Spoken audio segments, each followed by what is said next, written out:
All right, Marriage Prep 101, getting ready for the big day. Lesson number 8 in the series, the 4 A's of a successful marriage. This is part 2. So in our last session, we focused on the idea that no matter what country or culture or belief system, everybody wants a happy marriage. Everybody. Even people who don't believe in God, they want a happy marriage too. We noted rather that this is not only what people wanted, they expected that entering into marriage would automatically bring them happiness. People believe that if I get married, that will automatically bring me into happiness. Of course, if you look at the statistics on divorce, almost 1 in 2 marriages between people who have no religious convictions or practices, 1 in 2 their rate of divorce. The main point that I was trying to make last week was that marriage, by design, marriages have to improve from where they begin in order to succeed and produce happiness. The original reason and goal that most people have when they decide to get married in the first place is to be happy, but a lot of them don't realize that that happiness comes if you work at your marriage, if you work at improving your marriage. Remember I said everybody starts with a full tank of happiness gasoline.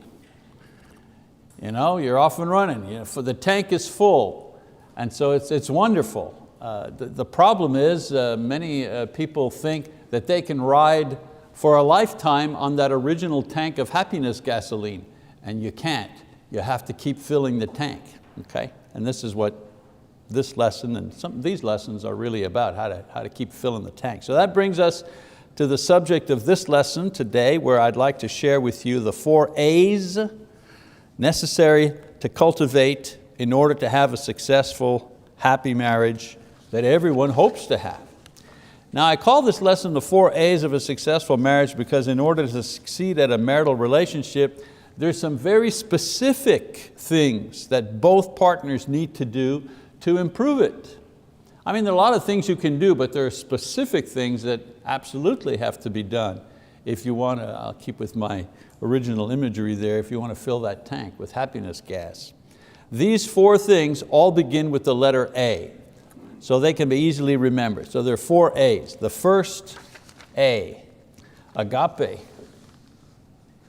Agape, which is the Bible word for love. Or let me say that a better way, which is the word the Bible uses to describe love. Not just feelings or emotions like in soap operas, but the kind of love necessary to produce successful marriages. Again, what the Bible calls agape love that is adapted to the marriage relationship. Definition of agape: a disciplined commitment towards the well-being of another person. A disciplined commitment towards the well-being of another person. That's agape type love. In this case, we're talking about our marriage partner. So let's analyze this kind of love just from the definition. A commitment, a conscious choice to commit ourselves to another person permanently. When you say I do, that's what you're doing. I'm making this commitment. I'm committing myself to you, just to you. When each partner knows that this is the basis of the relationship, they are then free to be themselves, to show their weaknesses, to be completely truthful without the fear that the other will run off at the first sign of trouble. What constitutes marriage in every society is the commitment, not the sex act. It's the commitment that constitutes marriage. Otherwise, we'd be married to every person that we ever had sex with. What makes you married is the fact that you've committed yourself to live as husband or wife, not just the idea that you've moved in together. Another factor in this kind of love, a disciplined commitment. discipline, self-control is necessary if we're to realize the goals of our commitment. It's necessary in order to overcome sexual temptation that occurs in every marriage. I heard a young guy once say to me, boy, it's great, I'm getting married and that'll be great. I'll never have to look at another woman again. You know? Sure. Discipline is necessary to be kind, to be patient, to be forgiving. It takes discipline to be able to do those kind of things. Because your flesh and your anger and whatever may want to do a whole lot of the other things. Your feelings may be getting away from you, and perhaps what you want to do is to strike back, or to get revenge, or to feel sorry for yourself, or whatever, in various situations that occur in a marriage. It requires discipline to maintain kindness when you're in a volatile situation. It takes discipline to be patient, to at least make an effort to be forgiving.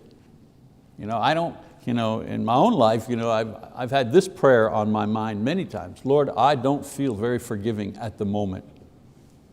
At the moment, I just want to get back. I just want revenge at the moment. But with your help, I'm going to work my way to forgiveness, but I'm not there yet. Not today anyways. It takes discipline to stay on that road, to keep working yourself towards that. So love needs discipline in order to stay focused. Another part of the analysis, a disciplined commitment to the well-being. The main objective of marriage is not to acquire a house, or to pay off the house, or to have a car. It's not even to raise children, or to please our parents. The main objective is the well-being of our partner. Our children know, and I've said it in front of them many times, at home and in class, I would say to them when they were younger, especially when they were teenagers, old enough to understand the sense of what I was saying. I'd say to them, your mother was there before you guys came along, and your mother's going to be there after you guys are gone. She's my number one priority. When this is the objective, these other activities, acquiring a house and property and raising the kids and doing all of that, all those things kind of fall into place. It's easy to say that in a classroom, this setting, but when the kids are running around and they've got 150 demands a minute, it's hard to remember that my number one priority is my partner. A lot of women, because so much time is demanded of them by their children, forget that they do have a priority, which is their partner. And the other way around, men getting busy if it's a type of situation where the wife is raising a family at home, let's just say, and he's the primary earner, well, he's busy. He's busy earning a living to support his family, thinking, I'm doing what I'm doing. I hear this all the time. Well, my job's to earn the money and your job's to raise the kids. No.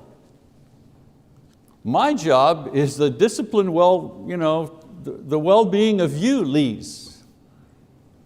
And your job is a disciplined, disciplined focus on me. That's our number one job, and those other things serve that. That's if you want a lifetime marriage. So a disciplined commitment towards the well-being of our partners, that's what creates love in marriage. Without this kind of love, marriages can't succeed. They can last, but they don't succeed. I've met a lot of people who've been married 40 years, but they're not happy.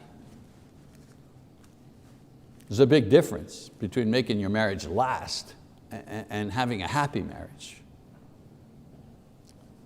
So the objective is to succeed and be happy in marriage, not just make it last 50 years. With agape type love, marriage is never long enough. There's never enough time to be with your beloved partner, and you see that in elderly couples where one is critically ill, perhaps near death, and the other, you talk to the other person, they've had a happy marriage, and they've been married 63 years or something, and they say, it's not enough, I don't want you to go. They've had agape in their marriage. So the first A is agape. Second A, another thing we need to work on to create happiness in marriage, attraction. By attraction, I do mean sexual attraction. A good sex life, when health and circumstances permit, is a sign and a necessity for happiness and success in marriage. God created sex for the pleasure and comfort of the married couple and for procreation. That means that even after we've finished having our children, there still remains a divine reason for sex. Genesis 1 and 2. So sex is it's a powerful force, and when it is expressed in marriage, it becomes an act of love and faith, an act of deeper commitment between the partners. So something that is just a drive or a driving force outside of marriage becomes a precious and creative force within marriage. We know how destructive sex outside of marriage can be. From this act, children are born, and that is a sign from heaven that sex is good because life comes from it. That's a good thing. Now the trick, of course, is how to maintain that attraction within marriage over a period of time. That's the problem. 3 ways I can suggest. Believe God when He tells you that the pleasure that comes from sex is good. You'd be amazed at how many people think that sex is just something you have to kind of tolerate, or you do it, but it's not really a good thing. They were naked and they were not ashamed, the Bible says. So many people have poor sex because they feel guilty or unspiritual in sexual relationships with their own spouse. No reason for that. And who are the worst? Church people. Church people. You raise them from an early age, and say to them, no sex out of marriage, no sex out of... You don't give them any other information. Then that's wrong. You never do that. You don't talk to them. You don't give them the whole picture about what sex is all about. They grew up thinking, well, it's wrong, I shouldn't do that. And then all of a sudden, one day, out of the blue, they say, I do, and the thing that was wrong all their life is now right. No wonder there's this confusion with a lot of religious people when it comes to sex. So we need to believe God when He says, hey, within marriage, sex is a good thing.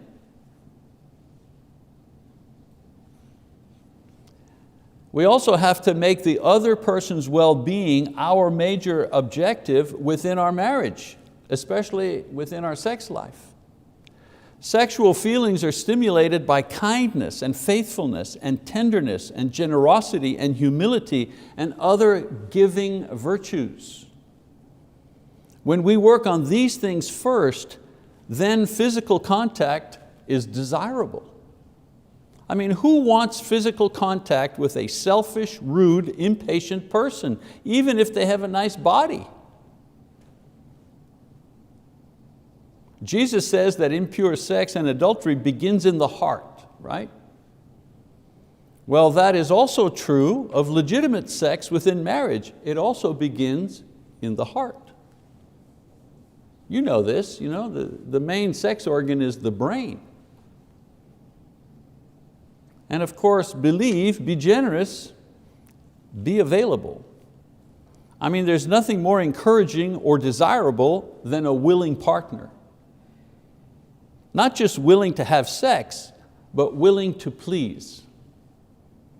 Psychologists have discovered that a man's sex drive actually goes down when he feels assured that his wife is willing to please him Imagine that.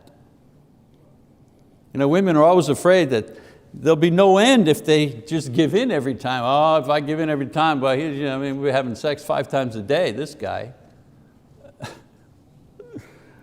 But psychologists say that when a man is less anxious about this, his needs tend to balance out at a lower level. When this happens, women are less nervous. They can relax more and usually end up having a greater desire more often themselves. Now, God knew this principle from the start, and Paul's teaching reflects this idea in 1 Corinthians chapter 7. He says the husband must fulfill his duty to his wife. The duty he's talking about here is not taking out the trash or fixing her car. The duty here is to satisfy her sexually. So the husband must fulfill his duty to his wife. This is 2,000 years ago. This is an apostle of the Lord saying the wife has sexual needs. The husband's duty is to make sure he knows and fulfills those sexual needs. And then he says, notice he starts with the husband's duty, not the wife. And then he says, likewise, also the wife to her husband. The wife does not have authority over her own body, but the husband does. And likewise, also, the husband does not have authority over his own body, but the wife does. Authority for what? Well, authority for sexual satisfaction, that authority. A man is responsible to please and satisfy his wife's sexual needs, whatever they are, and vice versa. Here's the rub, right? Here's the rub. We can't always be equally disposed. In other words, we don't always feel like it at the same time. Isn't that the bug? Wouldn't it be great if we could just program, okay, I'm dialing it in. How about 10:15? No, 10:15, I got to take a call tonight. How about 11:15? Good, 11:15, okay, I got it in there. We could just program our 11:15, bing, and it's all good. Well, we know, we know it doesn't work like that.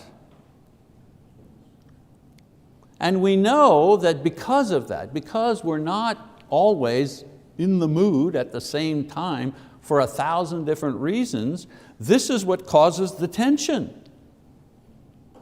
But that tension can be used for good if we are always disposed to please our partner. In other words, I may not always feel like having sex, but I always want to please you.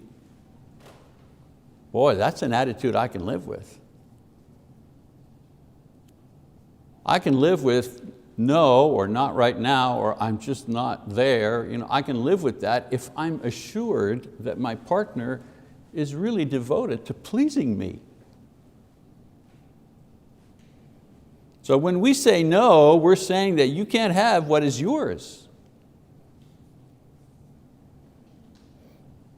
So we maintain sexual attraction in marriage by realizing that God is pleased when we give ourselves to our partner without restrictions or negotiations. Boy, I could do a whole lesson on that one. The bartering for sex, if you do this, you get that. If you do that, you get this. Very bad. Moves ahead your personal emotional agenda, but it's a killer on your marriage, I'll tell you that much. And maintaining sexual attraction helps build a successful marriage. A tricky thing, a difficult thing, surely I've spent 5-6 minutes on it, that doesn't do it justice, but recognize that sex is important. And it's not the teacher that says so, the Lord says so. God is pleased when married people have great sex. It means they're having a great relationship. Third A is appreciation. Agape, attraction, appreciation. The greatest weakness in men is their lack of appreciation in what being a woman and a wife and a mother is all about. Of course, I believe women suffer from the same lack of appreciation about men. The difference is that women think they know men because they know what men want. But most women fail to understand the difference between what men are and what men want. Those are not the same thing. Those are not the same thing. By appreciation, I don't mean thank you cards for gifts or flowers on Mother's Day. I don't mean thanking each other to pass the salt, thank you. No, I don't mean that. By appreciation, I mean understanding what each other's roles and responsibilities are and what that does to you. For example, in Christian homes, the Bible teaches us that men and women have different roles. In Ephesians 5:22-24, Paul tells us that men are to be the head of their wives and women are to be in submission to their husbands. Submission, the military term, to place oneself under. Okay. Well, a marriage succeeds when the husband works at being the head of the woman with her cooperation. And the wife works at submitting to her husband with the same understanding and cooperation. A woman needs to understand the responsibility and pressure that a man is under to fulfill his role, or the anxiety at the thought that he's not fulfilling his role. I'm not earning enough. I'm not doing enough. I'm not good enough father. I should have seen that. I'm supposed to be the leader here and I didn't see that thing coming at all, or I didn't react well to that. Sometimes women don't understand that those thoughts are going through men's minds all the time. She also needs to help him fulfill his role as leader, because not all men are natural leaders. A woman's big mistake is that they take over instead of helping him develop and grow into the leadership role. In other words, he's not leading properly. She says, okay, just get out of the way. Just let me, I can do this. You relax over there. I'll take over. Going to get her done. Attitude. Again, that gets it done, but it doesn't help the marriage. Remember, we're talking about how to have a happy marriage. Men's mistake is that they cop out and they let women do it. They let the women take on the burden of leadership because it makes it easier for them. Not good. Now the reverse is true for women. Men need to understand how hard it is to assume the submissive position, because it is not a natural one, and society ridicules women who do. You're in submission to your husband? Really? Man, what century do you come from? When we appreciate, and by appreciate I mean understand, the challenges faced by our partner in fulfilling their God-given roles in marriage, we develop the respect for one another that builds the admiration and loyalty and empathy so necessary to create a successful marriage and the happiness that comes from this success. My wife could run the show. She has the ability, the intelligence, the education, but she has helped me be the leader of our family, the spiritual and moral leader of our family. Of course, in wisdom, I've understood that she makes up a very important part of the decision-making process. Let's talk about this. What do you think? I've learned the hard way that going ahead without getting her counsel has not always worked out real well. But in the end, she says, hey, that's what I think, but we have a deal, her and I, we have a deal in our marriage. If we talk about something and I say, okay, well, all right, let's go left, or let's go left instead of right, I'm saying, one of those decisions, we have a deal. If the thing goes sour, there's no comeback after that. There's no, well, I told you, I thought, when we were talking about it, I kind of expressed a little bit of hesitation. There's none of that. If we say, we're going to buy the house, let's just say, we're going to buy that house. Okay, you sure? Well, okay, if you think, I think we can do it, we'll buy that house. And then all of a sudden, 2 years later, something happens, whatever, we find out there are termites eating the house from under us or something, should have contacted the real estate agent first. There's no, nice, good, yeah. Mr. I want this house over here. Now it's going to cost us $20,000 to have the termites. There's none of that, because we have a deal together. We have a deal together. Once we decide, good or bad, we take the consequences together. And then the fourth A is aid.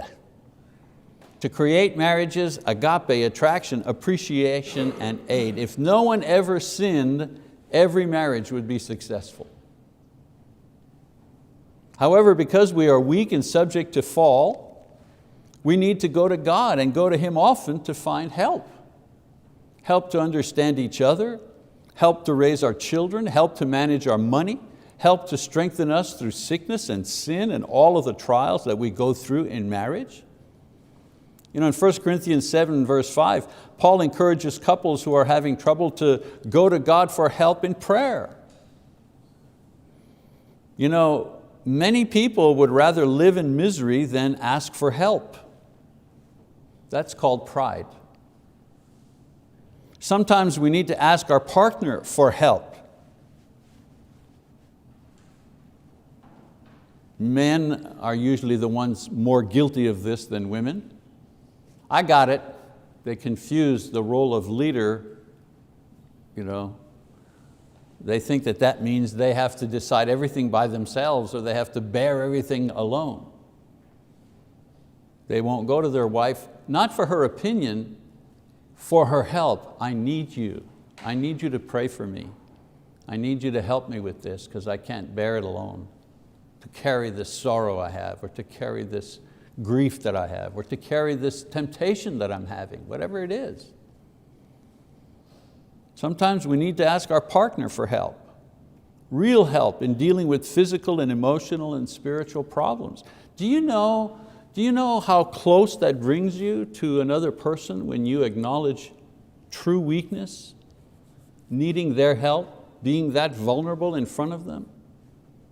That cements you together in a relationship. Sometimes the couple together needs outside help to get through a tough moment. There's farm aid and flood aid, disaster aid. Sometimes we need marriage aid. Sometimes you have to talk to a brother in the Lord or a family member, maybe the minister, a counselor, whatever. Christian couples need to care enough about their relationships that they're going to seek help when they're in trouble. I remember when I was in college, and we were taking classes on psychology and counseling, stuff like that, and I asked the professor, I said, okay, when is the moment that a couple should ask for outside help? And he said to me, as a couple, that you need outside help when you no longer are able to cope and resolve the situation by yourselves. When together as a couple, you still can't manage to overcome the thing or resolve the thing, or you just can't manage to work on it yourself, that's when you need to bring in, the Bible says, there's wisdom in a multitude of counselors. So it's wise to reach out to the right person or the right situation to get the help that you need for your couple.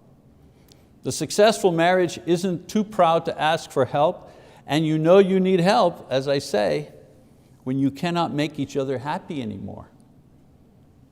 When you're saying things, I don't know, man, there's nothing I can do to make him happy.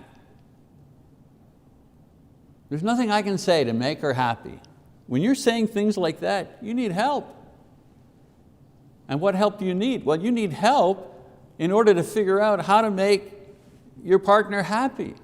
You've lost the ability, or the other person has lost the willingness to receive. And that sometimes required a third person. A third person who can look at your couple objectively, no emotion. They've got no skin in the game. A third person who only wants you to be happy and healthy as a couple. That's their only objective. Of course, this is not an exhaustive list, But we've reviewed 4 important things we need to work at constantly if we want better marriages. Again, we have 30 minutes. Agape. Our purpose in marriage is the well-being of the other. That's the number 1 priority in marriage, not our hobbies, not even our kids. Because they're going to grow up and they're going to go off and they're going to find partners and we're going to be with each other still. So you've got about 20 odd years, 20, 25 years out of a 50-year marriage, let's just say. Half of the marriage, okay, you're busy raising the kids and they're gone. Oh, they visit and they come and this and that, but in the end, it's your marriage. If you think your children are the source of your happiness, yeah. They're not the source of your happiness. They bring happiness and joy, absolutely. But in marriage, the source of happiness is each other. Remember, that's why you got married. I love her, she makes me happy.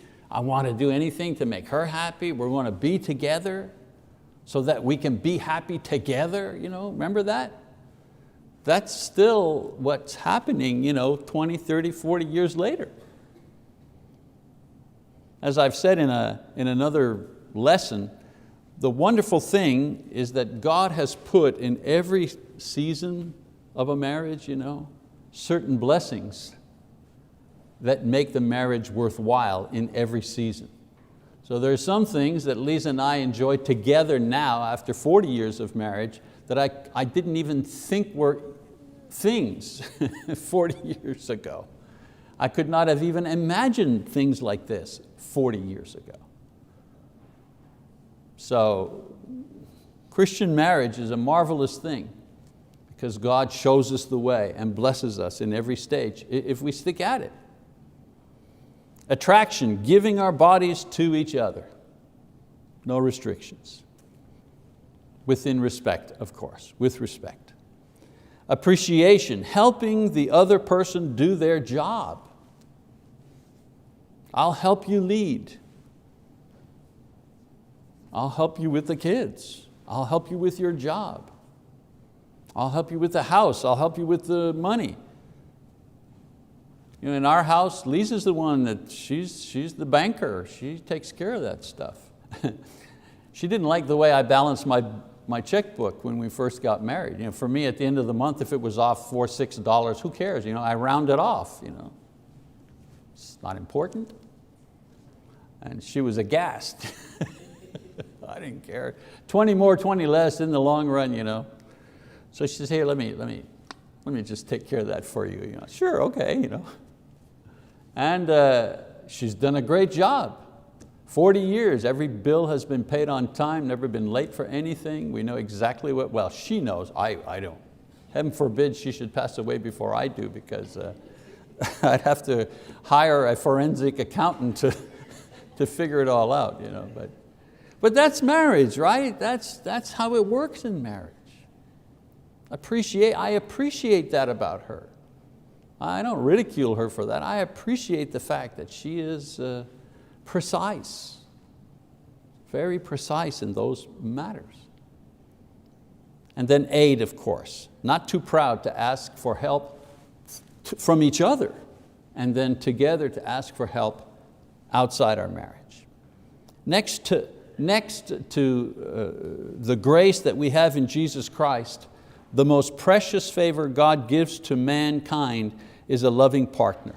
And I pray, of course, that everyone here will enjoy better marriages filled with happiness. Now, for those of you who are married, there's a little marriage builder exercise to do with your spouse that's on the lesson note. So if you want to do that at home, the only suggestion that I make is make sure by appointment, make sure the kids are in bed and you've turned off the phone, because the marriage builder exercise will get you talking and it'll get you discussing and into it, and you don't want to be disturbed by a phone call or whatever. Just give yourself an hour to do that.